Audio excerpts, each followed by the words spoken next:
Hello and welcome. This is People of Substance by LemonSkies.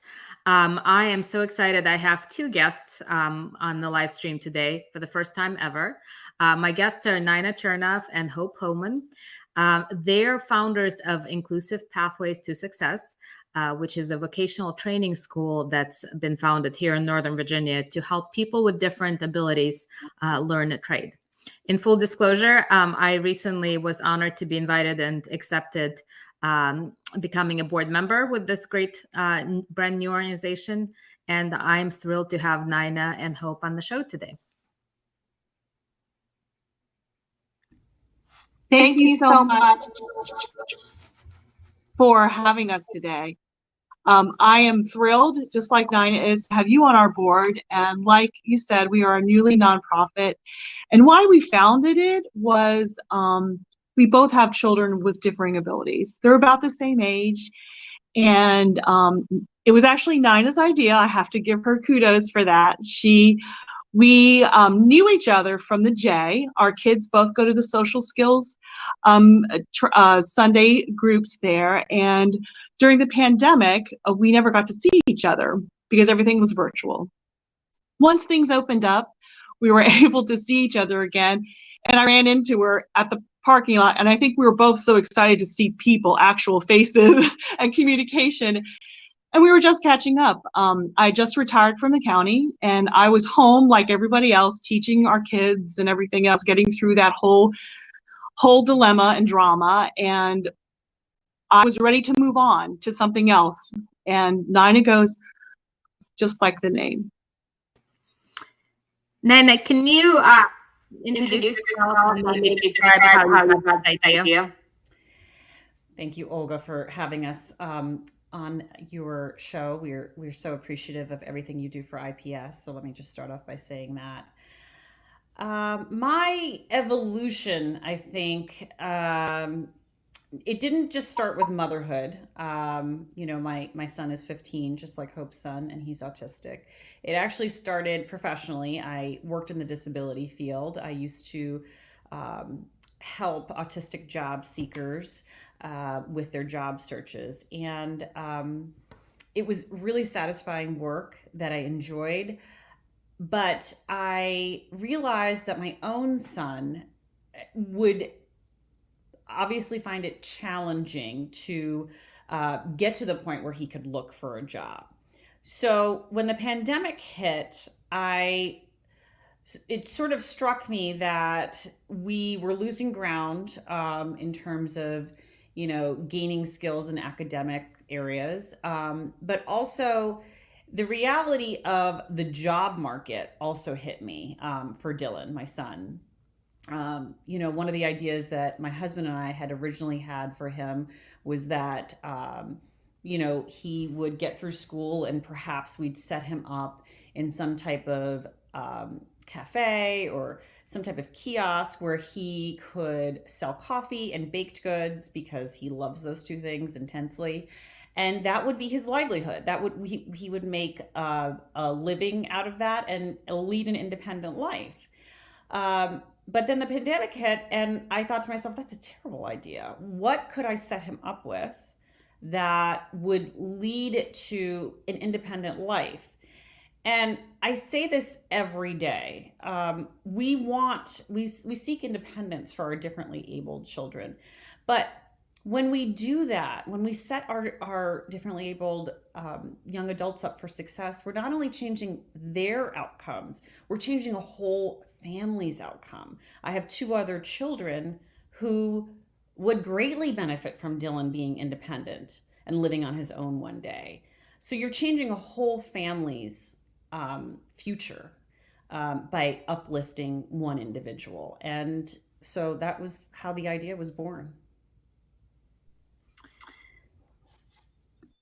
We also, one thing too, to tie that in with helping families is that we are finding a new pipeline of applicants for employers throughout Northern Virginia.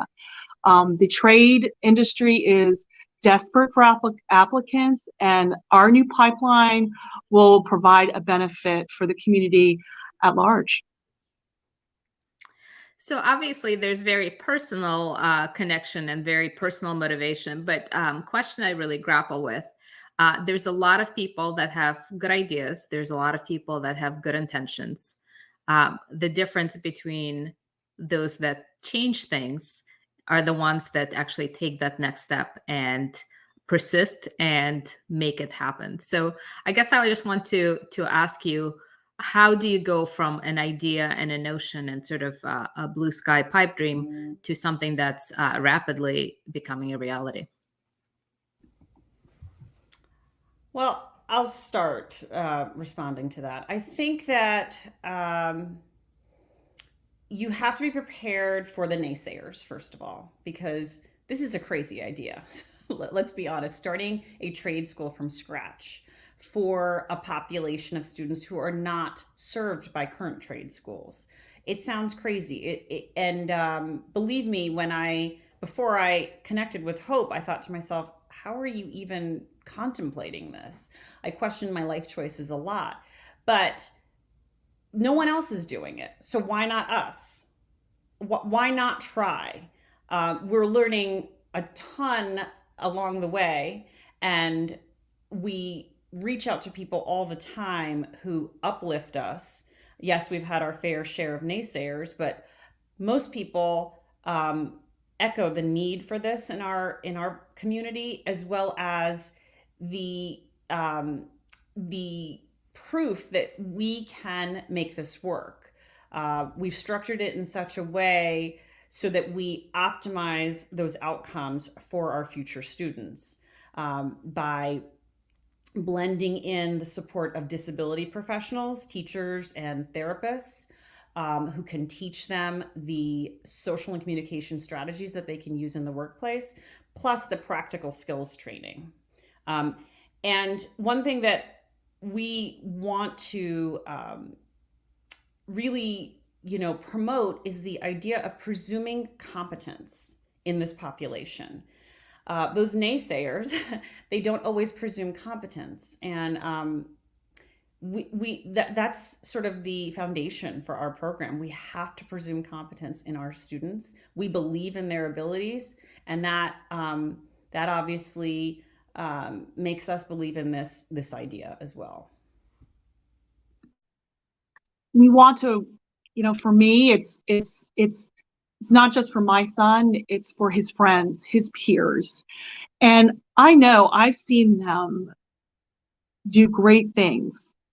And it's so hard for them sometimes just walk into a room and be able to communicate with someone or have a conversation. And our training, I think, will help that in the work environment. We're going to specifically provide them a skill set in a controlled environment to help them build that skill set, to build them to how to communicate with people, to work in the hard skills. And we want them to reach their potential and have that sense of accomplishment, just like everyone else wants it for their children or their friends or their family. So I think you alluded to this, Naina, that no one else was doing this. What would you say to people who have an idea and have a notion? When is it appropriate to start something new from scratch? And when is it more appropriate to join an existing cause, an existing organization to make a difference? That's a great question. And believe me, when we first got started, we did our due diligence and we looked at other organizations who were doing similar work. And we do have community partners. So that's one thing that I do want to say. We consider ourselves part of the village of providers and,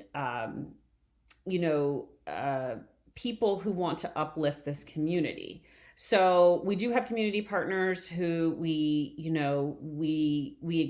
acknowledge that we're doing some of the work to help this population succeed in the workplace, and they offer other services and options for them.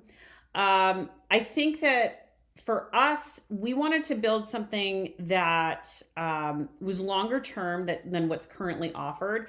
A lot of the programs are geared towards young adults who are still in the school system. So part of what separates IPS from other organizations that are similar to us is that we serve young adults from the ages of 18 to 30. So there was not something else out there for that population. Plus, we are building something that's not just for autistic young adults like our sons.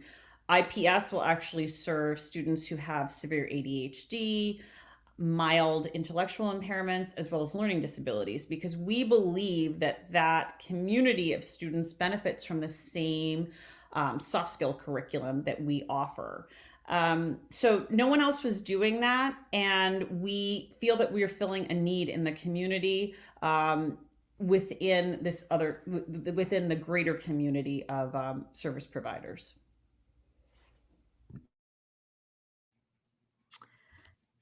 Can you say a little bit more and explain for people what soft skills are and why they're so important?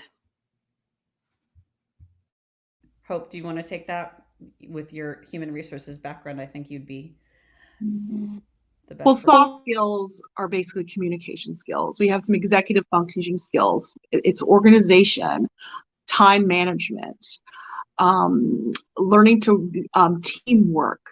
It's all those competencies pulled together, and our program will have the curriculum developed to really highlight the trade area specifically, not just offense environment. Every discipline is different, and we want to make sure our curriculum will keep them at their best in a specific work environment. So we, there's always, if you think about if you're building something or if you're looking to replace your deck, you have a project manager comes in, he has to work with a customer.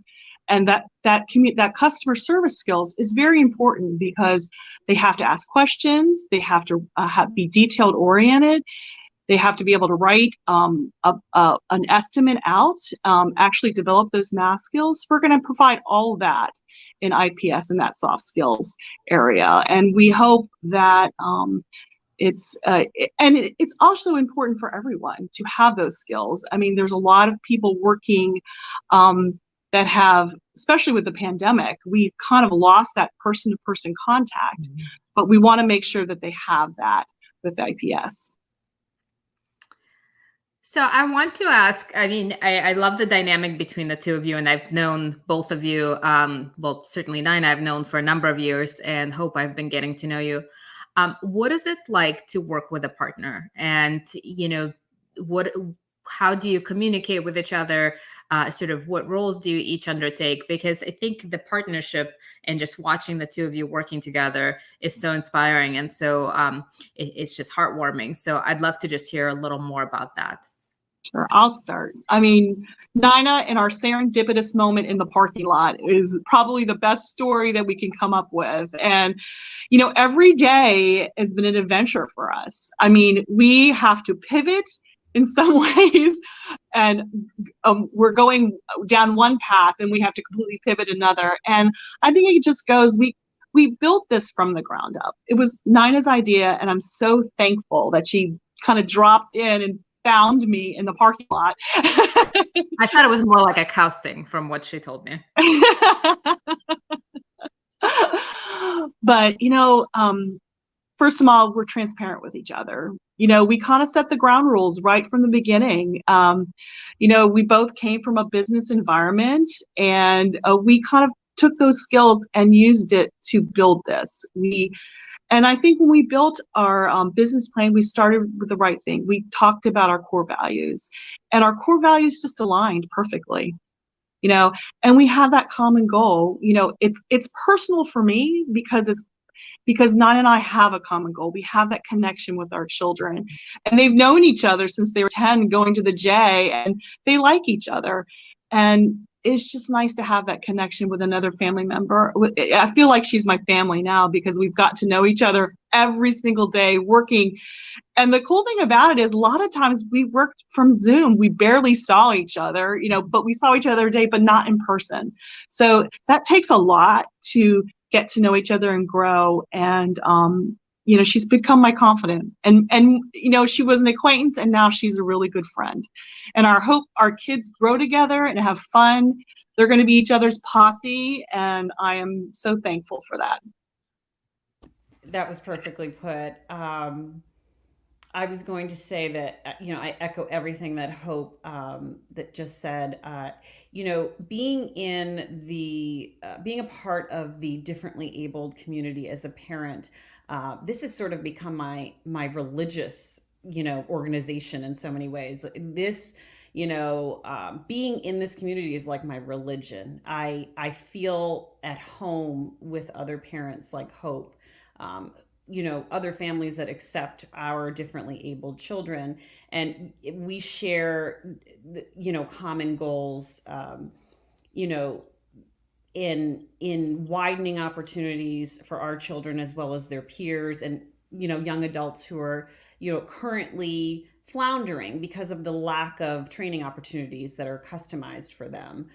And Hope put it perfectly about the core values. Transparency is a huge part of what we intend to do with our students, and our families. This program is challenging for everybody involved. I mean, you're taking a population of students who are routinely unemployed, and you're offering them training, but the path forward, it's not going to be straightforward. When we say pathways, we mean multiple pathways. We're learning about ways that we can bring students in and have different opportunities for them to follow, but presume competence along the way. So so much of working together is staying open, and we communicate so well together because we're both extremely open, and we just allow things to unfold sometimes. And Hope, she sometimes I get really impatient, and Hope just sort of grounds me in every day. She grounds me because we're just so anxious to get going, and I think we do that for each other a lot too. I have to say, Hope very rarely needs me to ground her. She most likely grounds me most of the time. No, it's both ways. We all have our moments at times, and I think we give each other grace. And I think that's the biggest thing. And we have to learn, because we give our children grace every day. They have bad days, they have good days. And,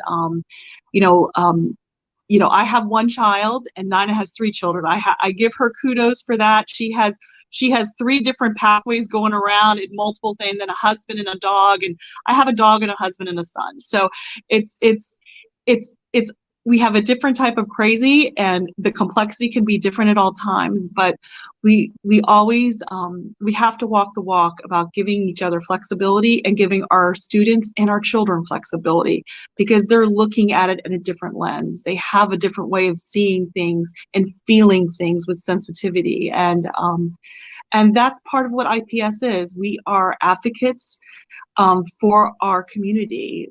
We have to get people to understand that people work differently, people learn differently, they communicate differently. A lot of times with autistic children and other differently able children, they don't like to give eye contact. So, give a child grace when they don't want to give eye contact to you, because it may be they're listening. People think when you're looking face to face and they're not giving you eye contact, they're not listening, they're not absorbing. They are absorbing, and that's one of the lessons I've learned being in our community. So let me ask you this: when will the first student set foot in IPS? And you've been planning and plotting and researching. So when does this come to fruition? Thank you so much for asking about that, Olga. We're actually launching our first pilot program this summer, and our student applications will actually go live next week. So we're really happy about that. We're looking for students who want to try the trade of carpentry. That is our first trade. We consider the pilot program to be an opportunity for them to explore carpentry as a potential career interest. We hope that some of the students in the pilot program will come back in 2023 when we launch our full year program. But our pilot will mimic the full year program that we're going to have in 2023. It's a way for us to test out our curriculum of the hard skills and the soft skills that we have planned for 2023 when students will start. And we're really excited to bring on students. You have no idea how exciting that is to us. We're going to be hosting the pilot program in the month of July in the Tyson's Corner area. And we'll have information on our socials as well as the website starting next week. Great. So one final question that I have for both of you as we wrap up. Somebody who might be at the beginning of their journey, maybe they have a crazy idea, blue sky, pie in the sky scenario that they're looking to take off the ground. What have you learned so far? What tips or wisdom or insights do you have now that you wish you knew at the beginning? First of all, go to a parking lot. You might run into someone that will help you. No, seriously, I changed. I am not in a place where I thought I would be 2 years ago. I thought I would be consulting. I thought I'd be back in the HR world in a consultative manner, opposed to working in public sector.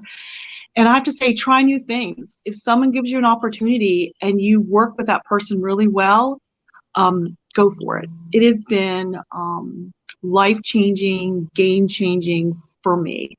I was a proud public servant. I loved working in local government.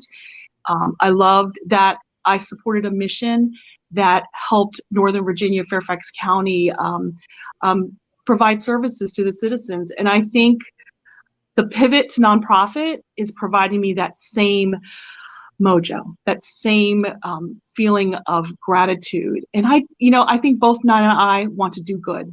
We are do-gooders in the community, and we're just enhancing it. And if you feel like you want to do good for the community after a career, I have to tell you, I've never been happier. I agree with everything that Hope said. I think for both of us, IPS represents the intersection of our professional as well as our personal lives. We live our work, and we have to embody the values every day. And I take that on, wholeheartedly.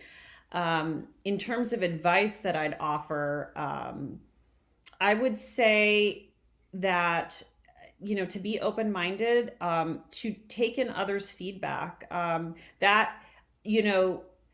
When I was younger, I think I was more sensitive and feedback was hard for me to take. Now I welcome it from all corners, and I learn from it, and it makes me better. I think that when you have something that you care about so deeply, it doesn't become as personal to you, and you feel that it fuels your growth.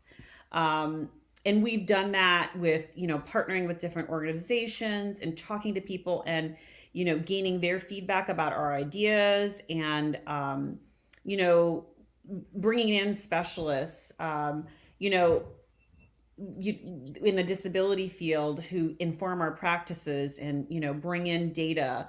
That is something that has strengthened us. So, being willing to just go out there and talk to people and reach out for their ideas, and don't work in a bubble. Bring in board members like you. I am a big believer in, just bringing in a variety of voices, as is Hope, and that has helped us immensely. Thank you so much for joining today. Great conversation. And I appreciate both of your time and insights. So this is the end of this edition of People of Substance.